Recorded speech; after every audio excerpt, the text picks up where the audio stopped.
ஹாய்ங்க.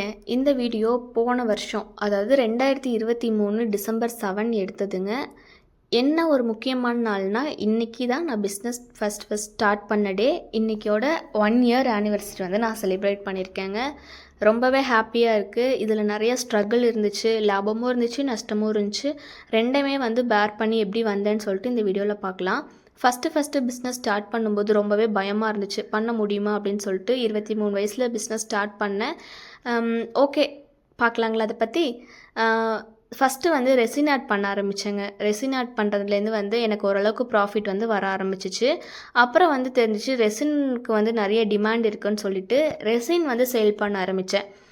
Resin வந்து sale பண்ணுறது மூலமாக நிறைய ரெசின் ஆர்டிஸ்ட் வந்து அவங்களுக்கு எப்போல்லாம் ஆர்டர் வருதோ என்கிட்ட வந்து ரெசின் வாங்கிட்டு இருந்தாங்க.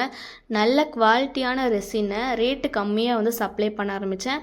அது ரொம்பவே வந்து அவங்களுக்கும் ஹாப்பி, எனக்கும் ஹாப்பி. அது வந்து ஓரளவுக்கு மேனேஜ் ஆகிடுச்சு. அடுத்ததாக பார்த்தீங்கன்னா, இந்த வெட்டிங் கெஸ்ட்டெல்லாம் வந்து ஃபிங்கர் பிரிண்ட் வைக்கிறதுக்கு மாதிரி ஒரு ஆர்ட்டுங்க. அது வந்து இப்போ கொஞ்சம் ரீசெண்டில் டேஸில் ட்ரெண்டிங்காக இருந்துச்சு. எப்படின்னா, வர கெஸ்ட்டோட எல்லா ஃபிங்கர் பிரிண்ட்டையும் வாங்கி அந்த பொண்ணு மாப்பிள்ளைக்கு ஒரு கிஃப்ட் பண்ணுற மாதிரி, அதை வந்து ஃபங்க்ஷன் டைம் அதெல்லாம் வந்து பண்ணிகிட்டு இருந்தேன். அடுத்ததாக வந்து காஸ்மெட்டிக்ஸ் பண்ண ஸ்டார்ட் பண்ணும்போது ஃபஸ்ட்டு லிப் பாம் தான் பண்ணேன். 60 ரூபாய்க்கு கொடுத்தேன் வித் ஷிப்பிங்கோடு. அன்றைக்கி ப்ராஃபிட்டு கிடையாது. ஆல்ரெடி ஒரு வீடியோவிலே சொல்லியிருந்தேன். என்னோடய பிஸ்னஸை டெவலப் பண்ணுன்றதுக்காக வேண்டி நான் அது பண்ண ஆரம்பித்தேன். நல்ல குவாலிட்டியான ப்ராடக்ட்டை கஸ்டமர்கிட்ட கொடுக்க ஆரம்பித்தேன். நிறைய ஹோல்சேலர் கிடச்சிருந்தாங்க, நிறைய ரீசேலர் கிடச்சிருக்காங்க, நிறைய கஸ்டமர்ஸ் கிடச்சிருக்காங்க. அப்படி சொல்லிக்கிட்டே போகலாம். இவங்கள்ட்ட எந்த ப்ராடக்ட் லான்ச் பண்ணாலும் நல்லாயிருக்கும் அப்படின்னு சொல்லிட்டு வாங்க ஆரம்பித்தாங்க. அதில் வந்து ப்ராஃபிட்டை வச்சு என்னோடய பிஸ்னஸை டெவலப் பண்ணுறதுக்காக வேண்டி சோப் மோல்டெல்லாம் வந்து வாங்கியிருந்தேன். இது வந்து கோல்டு ப்ராசஸ் சோப்புக்கு, இது வந்து பேஸில் பண்ணுற சோப்புக்கு. பேஸில் பண்ணுற சோப்பும் வந்து பண்ணிகிட்டு இருந்தேன். அப்போ தான் தெரிஞ்சிச்சு சோப் பேஸ்க்கும் டிமாண்ட் இருக்குது அப்படின்னு சொல்லிட்டு சைட் பை சைட் சோப் பேஸும் வந்து சேல் பண்ண ஆரம்பித்தேன்.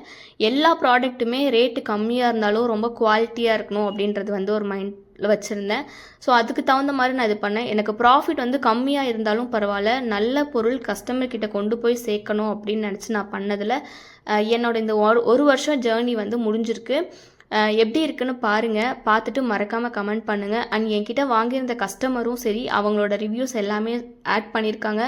அதை நான் ரொம்பவே ப்ரௌடாக சொல்லுவேன். என்னோடய ப்ராடக்ட் அவ்வளோ குவாலிட்டியாக இருக்கும் அப்படின்னு சொல்லிட்டு. இந்த ஒரு வருஷம் வந்து நான் எப்படி கடந்தேன் அப்படின்னு சொல்லிட்டு உங்களுக்கு ஒரு ஷார்ட் ஃபார்மில் நான் சொல்லியிருக்கேன். இந்த வீடியோ எப்படி இருக்குன்னு மறக்காமல் எனக்கு கமெண்ட் பண்ணுங்கள். அண்ட் நீங்கள் என்னோடய ப்ராடக்ட் யூஸ் பண்ணியிருந்தாலும் எப்படி இருக்குன்னு சொல்லி ப்ளஸ்ஸோ மைனஸோ அதை என்கிட்ட சொல்லுங்கள். அப்போ தான் நான் என்னோடய சைட்லேருந்து எல்லா கரெக்ஷனையும் நான் சரி பண்ணிக்க முடியும்னு நம்புகிறேங்க. நம்ம நெக்ஸ்ட் வீடியோவில் பார்ப்போம். Tata, bye bye.